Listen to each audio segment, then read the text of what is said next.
to another Mythology Monday. This week is a fun one. This week we are talking about dragons. Now, I love dragons. Love dragons.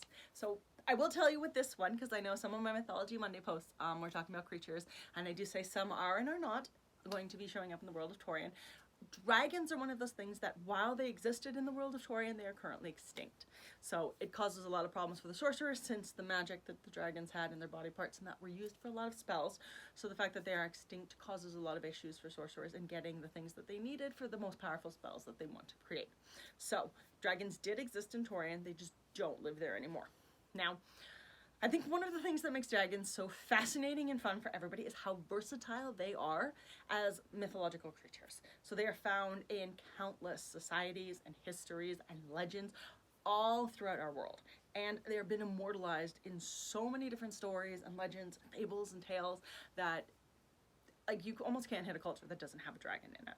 So sometimes in the cultures they're seen as these evil monsters that want to run around and kill people and burn things, and that other times they're these serpent creatures who live underwater and guard an underworld or some kind of special world or treasure or something like that. And sometimes they're even known to bring good fortune, which I think was the more way the Chinese saw them in that. And so I didn't really realize just how versatile the stories and beliefs and different views were on dragons until I did a little bit of research for this post today.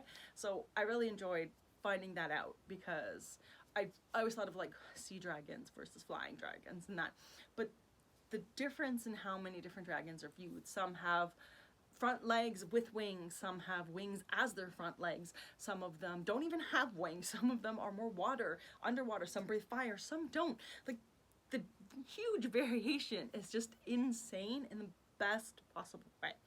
So having learned all of this though, I will say that my favorite version of a dragon is still the medieval type version, where it's the knights of old who go off to fight the dragon and to save the princess and, you know, get the treasure that the dragon is guarding and that kind of thing.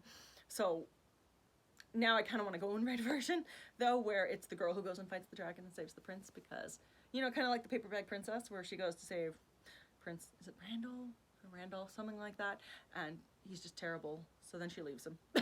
But I want to write something like that, a more modern tale on it. But I love dragons. I think they're so much fun, and I'm a little sad that they're extinct in Tauren, but I mean, they were there at some point, which is why they are on the crest of Warren. The sea dragons are on the crest of Warren, and also you learn about different dragon parts and things for spells like that, like red steel is something that is brought up before, and it is essentially what happens to make red steel, which is toxic to sorcerers, is that a dragon was slayed and their blood seeped into the ground, into the ore that was in the ground, and then that ore is harvested and made into a sword, and that sword now has the poisonous dragon blood in it, because a dragon was murdered to get whatever parts of the dragon they needed for spells and that, and then that is what makes their blood toxic to the sorcerers, is that they were not died of natural causes, they died violently, and from that they leave that behind almost as like a curse on the people who did it to them. And so because of that, red steel is incredibly toxic to sorcerers, and it comes from dragons, which is how you know that there were dragons in the world of Tauren. So I hope you learned something fun about dragons. Let me know in the comments what your favorite type of dragon is, or your favorite dragon movie, or whatever. I would love to hear it. I need to go read more dragon stories now. But yeah, I hope you guys have a great Monday, and thanks for stopping by. Happy reading.